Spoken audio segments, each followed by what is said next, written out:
Graças a Deus que nos dá a vitória por meio do nosso Senhor Jesus Cristo. O dia 8 de março é considerado Dia Internacional da Mulher. Dia de homenagear a mulherada. E elas merecem, afinal de contas, são muito queridinhas. Dentre as muitas riquezas que uma mulher pode obter nessa vida, uma que se destaca e que é imprescindível é sua inabalável confiança em Deus. Começa aqui, agora, na TV Novo Tempo, Canal da Esperança, Além dos Fatos.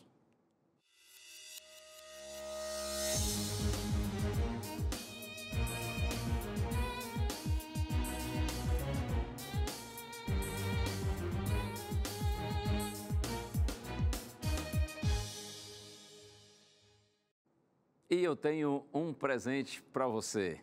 Aqueles que já acompanham nossa programação já sabem qual é o presente. Uma revista que foi preparada pela equipe da Escola Bíblica da TV Novo Tempo, com o propósito de ajudar você a compreender importantes temas da Bíblia. Eu me refiro a esta revista, Verdades para o Tempo do Fim. Um curso bíblico lindo, muito precioso. Se você desejar obter essa revista, é só você solicitar que a gente lhe manda. Entre no blog do nosso programa, novotempo.com/além dos fatos. Aí você vai preencher, colocar ali algumas informações suas para que a gente possa enviar a revista pelo correio. Em algumas semanas estará na sua casa. Ou então você pede pelo telefone 0 operadora 12 21 27 31 21. Ligue em horário comercial. Nossa equipe vai atender gentilmente a sua ligação, anotar os seus dados e a gente lhe manda esse presente para que você possa estudar a Bíblia e cada dia compreendê-la melhor, para que a luz de Deus brilhe no seu caminho. Revista Verdades para o Tempo do Fim. E eu quero compartilhar abraços e eu vi que minha relação de abraços aqui hoje é só para a mulherada. Elas merecem, né? Vamos começar aqui com Maria Pérez Camacho Martins, de Garça, em São Paulo. Lídia Macedo, de Teófilo Otoni, Minas Gerais. Maria Penha, de Vila Velha, no Espírito Santo. Marilene Claudino Quaresma, de Caruaru, em Pernambuco. E Maria Ofélia Dornelles, de São Gabriel, no Rio Grande do Sul. E esse abraço é para todas as mulheres que acompanham Além dos Fatos, que são tão gentis, tão carinhosas com a gente, onde quer que você esteja agora, no Brasil ou no exterior, receba nosso abraço muito sincero, muito especial, muito carinhoso. Eu quero aproveitar e abraçar também todas as amigas com as quais a gente trabalha aqui na Novo Tempo, as servidoras da Novo Tempo, tantas mulheres, como a Ana Lima, a Mari Branco, respectivamente produtora e assistente de produção do Além dos Fatos, e tantas outras que trabalham aqui, que lutam bastante, que servem a Deus com sinceridade. Eu quero abraçar também gente querida da minha família, primas, tias, sobrinhas, cunhadas, é muita gente. Um abraço especial para a sogra, Dona Zenaide, para minha mãezinha, Dona Maria Elza, para minha irmã, a Neuma, para minha esposa, a Zena Mara, para as minhas filhas, Kathleen e Kevlin. Eu sou um homem rodeado de mulheres lindas e muito queridas. Deus abençoe todas vocês. Mas como eu disse, você que está me assistindo agora, seja você uma garotinha, ou já esteja velhinha, seja uma menininha, ou já seja uma senhora, idosa, vivida, experiente, muito obrigado por sua audiência, viu? Muito obrigado mesmo por você acompanhar o nosso programa. Eu fico observando aí nas redes sociais, geralmente são as mulheres que se expressam mais. Até porque mulher gosta mais de dizer o que sente, não é? Os homens já são um pouco mais retraídos e eu vejo quantas palavras de carinho dirigidas a mim, à equipe do Além dos Fatos e a todos daqui da Novo Tempo. Deus multiplique bênçãos na sua vida e faça de você uma mulher forte, uma mulher vitoriosa no Senhor. E uma matéria foi preparada exatamente pensando em você, mulher. Um dia elas já foram maioria, mas atualmente dados da ONU mostram que Marias, Joanas, Cleides e outras mulheres são minoria na população mundial. Mas isso não é a única diferença do sexo feminino. Elas são mais comunicativas que nós homens. Mas calma que isso não quer dizer que elas são melhores ou piores que nós. mas especialmente peculiares. Segundo uma pesquisa realizada por um neuropsiquiatra e publicada por uma revista britânica, as mulheres falam, em média, 20.000 palavras por dia, em comparação com poucas 7.000 pronunciadas por nós homens. Seria falta de vocabulário ou admiração quando elas começam a falar? Apenas 10% dos governos mundiais são chefiados por mulheres. 19 delas já tiveram no poder de seu país como presidentes. E pensar que um dia elas nem sequer tinham o direito e dever comum de um cidadão de votar. E se pararmos para pensar, elas são guerreiras que de seu ventre geram outra vida. Encaram a pior dor do mundo de frente e logo depois a amam incondicionalmente. Algumas querem a igualdade. Mas para que se todos esses atributos a tornam tão interessante e peculiar? Sejam Marias, Joanas, Cleides, Amélias, Anas, mulheres, vocês são especialmente admiradas por nós, que te temos como mães, esposas, irmãs, filhas, namoradas, avós, amigas, trabalhadoras, companheiras, amadas. Parabéns pelo seu dia. Oh, que Deus realmente abençoe você, faça de você uma mulher vitoriosa, uma mulher forte, cheia do Espírito do Senhor, para ser feliz e proporcionar a felicidade das pessoas que vivem ao seu redor. Vamos orar antes de nós abrirmos a Santa Bíblia. Pai querido, como sempre fazemos, humildemente clamamos por Tua direção, Senhor, por Tua orientação, para que tenhamos o entendimento certo da Tua palavra. Nós oramos no nome santo de Jesus. Amém. Geralmente, num momento como esse, a tendência nossa, num programa que tem uma mensagem bíblica, uma vez que a gente está fazendo referência às mulheres, é nós pensarmos em alguma mulher da Bíblia, alguma mulher que fazia parte do povo de Deus, alguma mulher israelita do passado, que deixou um bom exemplo, um exemplo especialmente de fé, exemplo de confiança em Deus. E a gente pensa em Maria, a mãe de Jesus. Indo lá para o Antigo Testamento, poderíamos pensar em Sara, Joquebede, Ana, Esté e tantas outras. Mas eu quero hoje pensar um pouquinho com você numa mulher que não fazia parte, não fazia parte oficialmente do povo de Deus. Uma mulher estrangeira. Inclusive o nome dela nem é mencionado na Bíblia. Uma mulher anônima. Ficou conhecida como Viúva de Sarepta. A história dela está no primeiro livro dos Reis, capítulo 17, versos de 8 a 24. Mas apesar de ser estrangeira e ser anônima, essa mulher teve a honra de seu nome, aliás, sua história, ser mencionada pelo Senhor Jesus Cristo. Está no Evangelho de Lucas, capítulo 4, versos 25 e 26. A Bíblia diz que em determinado momento Jesus disse assim, olha, havia em Israel muitas viúvas no tempo do profeta Elias, quando o céu se fechou e não houve chuva sobre a terra durante 3 anos e 6 meses, e reinou a fome, disse Cristo. E a nenhuma dessas mulheres, dessas viúvas que existiam lá em Israel, a nenhuma dessas mulheres foi enviado o profeta Elias, senão a viúva de Sarepta em Sidom. Ela teve a honra de ter sua história mencionada pelo nosso maravilhoso Salvador. Vamos pensar um pouquinho na história dessa mulher, a viúva de Sarepta, só para a gente entender o contexto antes de ler o texto bíblico. O rei de Israel na época era Acabe, foi um péssimo rei, reinou por 22 anos e a capital do seu reino, chamado Reino do Norte de Israel, era Samaria. Acabe se casou com uma mulher chamada Jezabel, que não era nada fácil. Uma mulher muito difícil, autoritária, mandona, mulher complicada. Inclusive, ela também era estrangeira de Sidom, o mesmo país da viúva de Sarepta.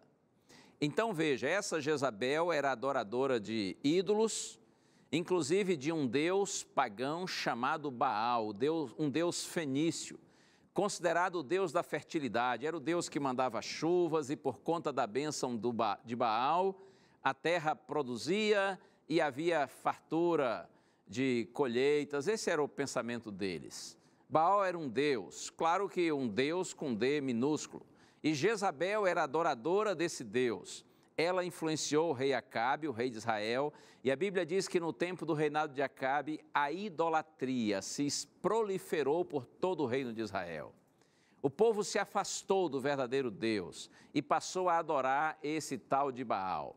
Acabe chegou a construir em Samaria um templo, um santuário dedicado a Baal. Foi nesse contexto que surge o profeta Elias. Elias aparece como um meteoro para iluminar o negro céu da noite espiritual de Israel. E a Bíblia diz que Elias foi diante do rei Acabe e disse: olha, Deus mandou dizer que não vai chover mais sobre a terra, como uma demonstração de sua tristeza pela condição espiritual do seu povo. Deus estava mostrando para o seu povo, iludido pelo deus pagão Baal, quem que de fato controla todas as coisas, quem é o criador da natureza e o mantenedor de todas as coisas. Então Elias disse para Acabe: olha, por ordem divina não vai chover. Aí o Senhor orientou Elias para que ele saísse dali e se refugiasse num lugar escondido no meio do mato, porque a partir daí começou uma grande perseguição contra Elias e os outros profetas de Deus. Então Elias armou seu acampamento e ficou lá na beira de um riacho, de um córrego. Ele bebia da água do córrego e quando sentia fome, Deus mandava pássaros de manhã e de tarde que vinham alimentá-lo. Mas a água do riacho secou. Aí Deus disse para Elias que ele deveria sair dali e ir para outro lugar. E agora a gente abre então a Bíblia, livro dos Reis, primeiro livro dos Reis, capítulo 17, a partir do verso 8, está escrito assim: então lhe veio a palavra do Senhor dizendo: dispõe-te e vai a Sarepta, que pertence a Sidom, e demora-te ali, onde ordenei a uma mulher viúva que te dê comida. Levante-se, Elias, e vá a Sarepta, que pertence a Sidom. Deus mandou Elias para a terra de Jezabel, para a terra dos seus inimigos. É que Acabe e Jezabel jamais imaginariam que Elias estaria ali. Elias devia ir a Sarepta, que pertence a Sidom, porque Deus disse ali: eu providenciei uma senhora que vai alimentar você. Isso me faz pensar que Deus vê a todos em todos os lugares. Deus conhece todos aqueles que o buscam, onde quer que eles estejam. Impressionante. Quando Israel estava se desviando de Deus para adorar Baal, na terra de Baal havia uma mulher que adorava o Deus de Israel. Essa mulher era uma crente no verdadeiro Deus e ela vivia de acordo com a luz que possuía, com o conhecimento, com o entendimento que tinha a respeito do Deus do céu. Provavelmente sabia muito pouco, mas dentro desse pequeno conhecimento, ela procurava temer a Deus, ser fiel a Deus e manter a sua confiança no Senhor. Isso aqui é uma lição para você e para mim, não só para as mulheres, para todo mundo. Veja, fora dos limites de Israel, do chamado povo de Deus, havia uma mulher sincera que confiava no Senhor. Significa que a gente precisa abrir a mente para entender que filhos de Deus estão em todos os lugares, não só, por exemplo, dentro da nossa igreja, da nossa denominação religiosa. Você acredita que sua igreja é a igreja de Deus? Eu sou adventista do sétimo dia. Eu creio que a igreja adventista é a igreja de Deus. E você que é católico, você que é batista, que é assembleano, ou que tem qualquer outra religião, você acredita que sua igreja é a igreja de Deus? Isso é importante, que nós tenhamos essa confiança. Mas você e eu, nós todos precisamos saber que ainda que a nossa igreja seja a igreja de Deus, a igreja de Deus é maior do que a nossa igreja. Deus tem seus filhinhos sinceros em todas as denominações religiosas. E mesmo outros que não estão em movimento religioso nenhum, mas também são pessoas sinceras e tementes a Deus, como esta mulher que vivia em Sarepta, em Sidom. Deus mandou Elias a esta mulher que era viúva. As viúvas estavam entre as pessoas mais carentes e necessitadas da terra. Naquele tempo não havia plano de aposentadoria, pensão, não havia seguro de vida. As viúvas ficavam muito carentes, muito dependentes da ajuda dos outros, especialmente se elas não tinham filhos, ou se os filhos eram pequenos, elas esperavam que os filhos crescessem, homens, para que pudessem trabalhar fora e ter alguma renda a fim de ajudá-las e sustentá-las. Mas por incrível que pareça, Deus disse que uma mulher viúva iria sustentar o profeta. E a história segue dizendo que Elias foi a Sarepta. Quando ele chegou à cidade, à entrada da cidade, ele percebeu uma senhora viúva, certamente pelos trajes que estava usando, e ele se aproximou dela e disse assim: a senhora pode me conseguir um pouco de água? E a mulher gentilmente foi buscar a água. No Antigo Oriente, dar água a alguém que pede água para beber, isso era um dever sagrado. Ninguém negava um copo de água a outro, a menos, é claro, que se não tivesse, não é?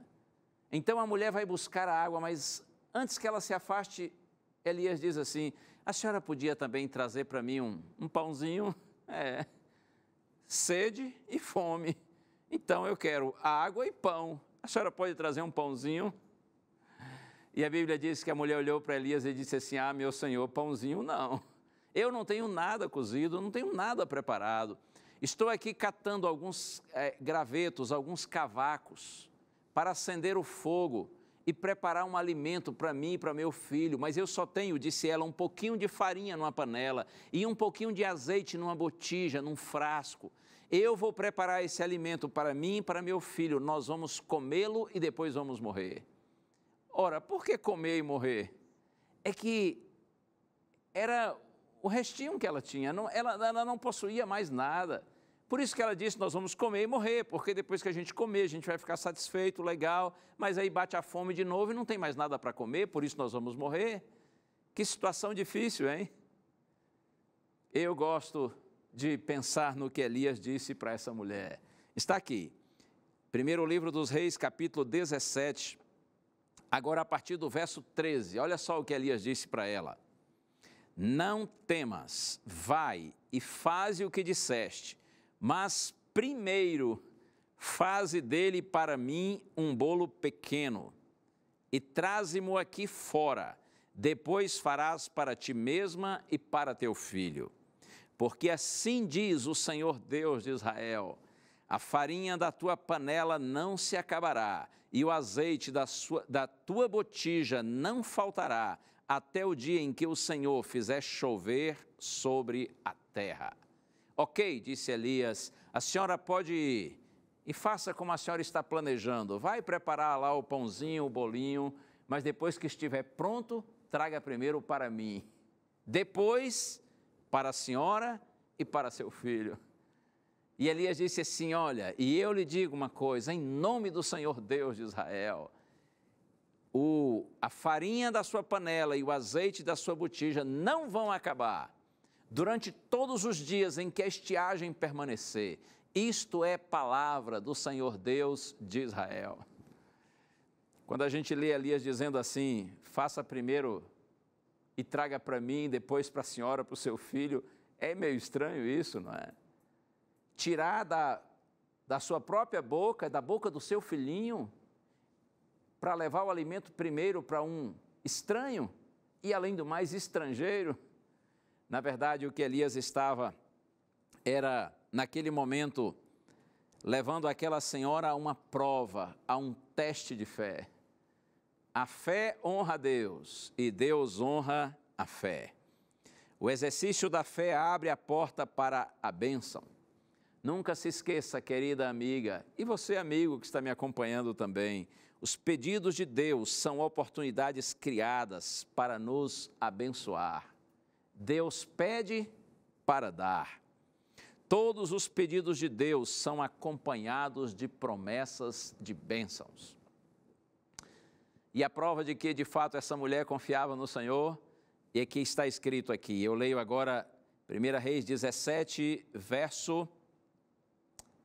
1 Reis capítulo 17, agora no verso 15, está escrito assim: foi ela e fez segundo a palavra de Elias. E assim comeram ele, ela e a sua casa muitos dias. Da panela a farinha não se acabou e da botija o azeite não faltou, segundo a palavra do Senhor por intermédio de Elias. A mulher foi, diz a Bíblia, e fez conforme a palavra do Senhor. A mulher foi fiel a Deus, cumpriu a orientação do Senhor, porque ela reconheceu que aquela palavra, ainda que vinda através de um homem, tinha sua origem em Deus. Isso me faz lembrar Maria, mãe do nosso Salvador. Você se lembra lá no Evangelho de Lucas, capítulo 1, é dito que quando o anjo Gabriel veio e anunciou que ela ficaria gestante de Jesus, certamente Maria não entendeu tudo que o anjo falou, até porque foi uma notícia tão grandiosa, tão extraordinária, e ela estava extremamente encantada por estar diante de um anjo e ouvir um anjo falar com ela. Mas eu acho tão lindo no final da conversa, quando a Bíblia diz que Maria disse assim para o anjo: eis aqui a serva do Senhor, faça-se em mim, ou cumpra-se em mim, conforme a tua palavra. Mesmo não entendendo direito todas as coisas que o anjo havia lhe dito, de tão grandiosas e extraordinárias que eram, Maria disse assim: eis aqui a serva do Senhor, faça-se em mim conforme a tua palavra. A mulher agiu de igual forma. Ela procurou fazer conforme a palavra do homem de Deus, porque ela confiou no Senhor.